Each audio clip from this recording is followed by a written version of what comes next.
আমার এক সহকর্মী দাড়ি ছোট ছোট করে রাখে, এ ব্যাপারে তাকে নিষেধ করলে সে হেসে হেসে বলে এতে কোনো সমস্যা নেই, এ ব্যাপারে শরীয়তের হুকুম কি? এই ব্যক্তি এখানে উপস্থিত আছে, দয়া করে কিছু বলে শাসন করে দেন। আসামি হাজির। ভাইরা আমার, দাড়ি লম্বা করা এটা নবী সাল্লাল্লাহু আলাইহি ওয়াসাল্লামের নির্দেশ। তিনি বলেছেন আফুল্লুহা আরখুল্লুহা, তোমরা দাড়িকে ছেড়ে দাও। দাড়িকে ছেড়ে দিতে বলেছেন, লম্বা করতে বলেছেন। সাহাবীদের মধ্যে এক মুষ্টির পরে, বুখারীর হাদিসে এক মুষ্টির পরে অতিরিক্ত অংশ কাটার বিষয়টা সাব্যস্ত আছে। এর আগে, এক মুষ্টির আগে সাহাবীদের কারো কাছ থেকে, নবী সাল্লাল্লাহু আলাইহি ওয়াসাল্লাম থেকে কোনো হাদিসে দাড়ি কাটা ছাটার কোনো প্রমাণ নাই। এজন্য সারা বিশ্বের প্রায় সব উলামায়ে কেরাম একমত যে দাড়ি লম্বা করা ওয়াজিব। কিছু ইখতিলাফ আছে, আরবের কিছু আলেমদের ভিন্ন মত আছে। বেশিরভাগ আলেমদের মতে হলো দাড়ি লম্বা করা কি ওয়াজিব। ইজিপশিয়ান কিছু আলেমদের ভিন্ন মত আছে, আরো কিছু আলেমদের ভিন্ন মত আছে। বাকি মেজরিটি আলেমদের মত হলো ওয়াজিব। আমরা বলি দাড়ি রাখা সুন্নাত, সেটা সুন্নাত এই অর্থে নবীজিও দাড়ি রেখেছেন, সেই হিসাবে সুন্নাত। কিন্তু তিনি নির্দেশ করলে সেটা কি হয়ে যায়? সেটা আমভাবে ওয়াজিব হয়ে যায়, সেই হিসাবে দাড়ি রাখা ওয়াজিব। অতএব ভাই, যদি কেউ মনে করে দাড়ি না রাখলে সমস্যা নাই, তার কাছে সমস্যার ডেফিনিশনটা কি, সংজ্ঞাটা কি? কেউ তো বলতে পারে নামাজ না পড়লেও সমস্যা নেই, কিন্তু একজন মুসলমান মনে করবে আল্লাহ নবীর ওয়াজিব তরক করলে সমস্যা আছে না নাই? আছে। কিয়ামতের ময়দানে তার জন্য জবাবদিহি করতে হবে কি হবে না? হবে। তবে আমাদের ভাই কেউ হয়তো খোঁচা খোঁচা দাঁড়িয়ে রাখা শুরু করেছেন, আমরা তাকে অ্যাপ্রিসিয়েট করবো, আমরা তাকে দূরে সরাবো না। আলহামদুলিল্লাহ ভাই শুরুটা করে দিয়েছেন, ইনশাআল্লাহ আল্লাহ এটাতে বরকত দিবেন। আমরা তাকে এটাকে লম্বা করার জন্য নসিহা করব। তবে সেই সাথে এটাও আমাদের মাথায় রাখতে হবে, দাড়ির চাইতে অনেক ইম্পর্টেন্ট নির্দেশ আছে আল্লাহর, যেগুলো আমরা অহরহ লঙ্ঘন করি। আছে না নেই? এটা শুনে আবার বেদাড়ি একটু খুশি হয়ে গেছে, যাক আমাদের পক্ষে একটু আসলো। ভাইরা আমার, দাড়ি রাখা ওয়াজিব, সেটা নিয়ে কোনো আলাপ নাই, সেটা নিয়ে কোনো ছাড় নাই। কিন্তু পাশাপাশি আমাদের এটাও মাথায় রাখতে হবে যে আল্লাহর অন্যান্য ফরজ বিধানগুলো মানতে হবে। অনেকে লম্বা দাঁড়িয়ে আছে, মুখ খারাপ করে, আছে না নাই? বাংলা একটা প্রবাদ আছে, হাজী সাহেবের মুখ খারাপ। কি বলে? হাজী সাহেবের মুখ খারাপ। এই লম্বা দাড়ি নিয়ে মুখ খারাপ করে কি করে না? এই লম্বা দাড়ি নিয়ে দোকানদার দেশি মশারি আর ইন্ডিয়ান মশারি মিশায় দেশি মশারি তেল বলে বিক্রি করে কি করে না? তাহলে দাড়ি আছে, তিনি ওয়াজিব আমল করেছেন, সবও পাবেন, কিন্তু যেই কাজটা করছেন ওইটা দাড়ি রেখে যে সব পাচ্ছেন তার চেয়ে অনেক বেশি ক্ষতি তিনি করছেন ওই কাজটা করে। ঠিক না ঠিক?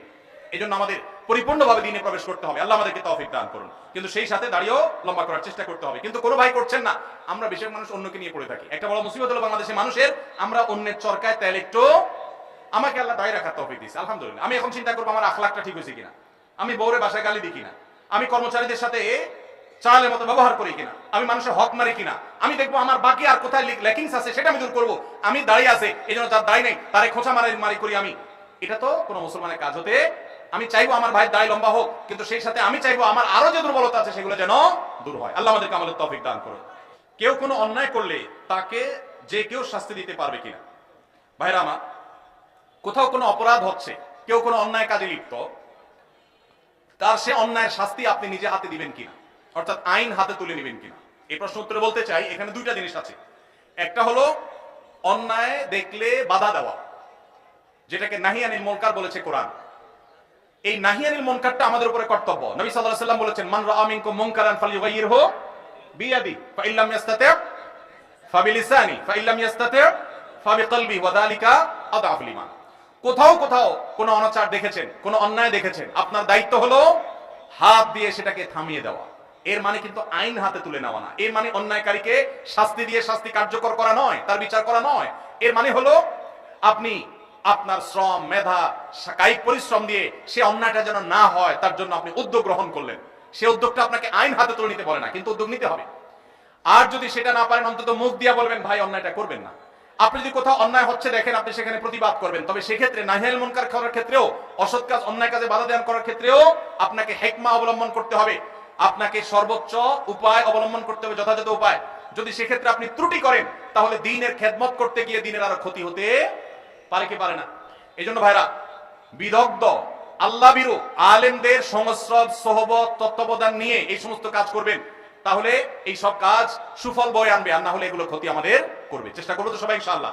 ভাইরা আমার, আমাদের অনেক ভাইরা আছেন এই জাতীয় কাজ করতে গিয়ে তারা লেজে গোবর করে ফেলেন। এই জন্য ওলামাদের তত্ত্বাবধান এবং পরামর্শ গ্রহণ করবো ইনশাআল্লাহ। দ্বিতীয় আরেকটা জিনিস আছে এখানে, সেটা হলো আমরা এই জাতীয় নাহি আনিল মুনকার করার বিষয়টি যেমন আমাদেরকে করতে হবে, পাশাপাশি কোনো লোক অপরাধ করলে তাকে আপনি মারধর করে, তাকে আপনি আঘাত করে শাস্তি কার্যকর করবেন, এই অধিকার ইসলাম আপনাকে আমাকে কাউকে দেয় নাই। এটা করবে বিচার ব্যবস্থা, ইসলামিক বিচার ব্যবস্থা যেন আসে, আল্লাহর বিধানের যেন বিচার হয়, তার জন্য চেষ্টা করবেন। তাই বলে আপনি নিজে বিচার শুরু করবেন না। যদি করেন তাহলে কি হবে? সমাজ সুশৃঙ্খল হবে না বিশৃঙ্খল হবে? আমার মতে আপনি অপরাধী, আপনাকে শাস্তি দেওয়া দরকার, আমি আপনাকে মারা শুরু করবো। আপনার মতে আমি অপরাধী, আপনি আমাকে মারা শুরু করবেন। সমাজে কি শান্তি হবে না অশান্তি হবে? ইসলাম আমাদেরকে শৃঙ্খলা শিখায় না বিশৃঙ্খলা শিখায়? অতএব আমরা আইন কখনো হাতে তুলে নিব না।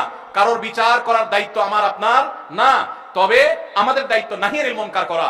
আমরা একদিকে দেখা যায় অনেকে বিচারের কাজ নিজের হাতে তুলে নেন, আবার অনেককে দেখা যায় তারা নাহিয়ানিল মুনকারটা পর্যন্ত করেন না। আল্লাহ আমাদেরকে ব্যালেন্স করার তৌফিক দান করুন। চেষ্টা করবো তো ইনশাআল্লাহ। ভাইরা আমার, আমরা অনেকে মনে করি না আমরা বিচার করে ফেলবো। দেখুন, সাহাবা ইকরাম যখন দেখতেন কেউ কোনো অন্যায় করেছে, এমন অন্যায় করেছে যে তার মৃত্যুদণ্ড হওয়া উচিত, এমন একটা জঘন্য কাজ করেছে, তখন সাহাবীরা কি করতেন? ডাইরেক্ট ওই লোকটাকে মেরে ফেলতেন যায়? নিজের হাতে আইন বা বিচার বাস্তবায়ন করতেন না। তখন সাহাবীরা কি বলতেন? বহু হাদিস এরকম পাওয়া যায়। নবীজি সাল্লাল্লাহু আলাইহি ওয়াসাল্লামকে তারা জিজ্ঞাসা করতেন, হে আল্লাহর রাসূল, আপনি অনুমতি দেন আমি এই মুনাফিকের গর্দান উড়াই দিই। এরকম হাদিস আছে না নাই? এই হাদিসটার মর্ম হলো, এই হাদিসটার ব্যাখ্যা হলো, নবীজি সাল্লাল্লাহু আলাইহি ওয়াসাল্লাম মদিনা রাষ্ট্রের প্রধান বিচারক, শাসক, তার কাছ থেকে সাহাবী অনুমতি নিচ্ছেন, হে আল্লাহর রাসূল, আপনি বিচারক হিসাবে আপনি আমাকে অনুমতি দিলে আমি শাস্তি কার্যকর করব। তার মানে নিজের হাতে তিনি সেটা করতেন না, নবীজির নির্দেশের অপেক্ষা করতেন। তাহলে বোঝা গেছে বিচার আমরা যে কেউ নিজের হাতে তুলে নিতে পারি না। সালাম দিলে কত নেকি এবং সালামের উত্তর দিলে কত নেকি হয়, এ বিষয়ে আপনারা মতামত জানতে চাচ্ছি। আমাদের গ্রামে সালাম নিয়ে নতুন করে ফিতনা হচ্ছে। এটা আবার কি? সালাম নিয়ে আবার কি ফিতনা হয়? সালাম যে আগে দিবে আল্লাহ তাআলা তাকে কত নেকি দিবেন, আর যিনি সালাম পরে দিবেন, সালামের জবাব দিবেন যিনি, 10। এটা তো হাদিসে সুসাব্যস্ত, এটা নিয়ে ইখতিলাফ করার কিছু নেই। যিনি সালাম আগ বেড়ে দিবেন তার ফজিলত বেশি, যিনি নিবেন তার ফজিলত কম।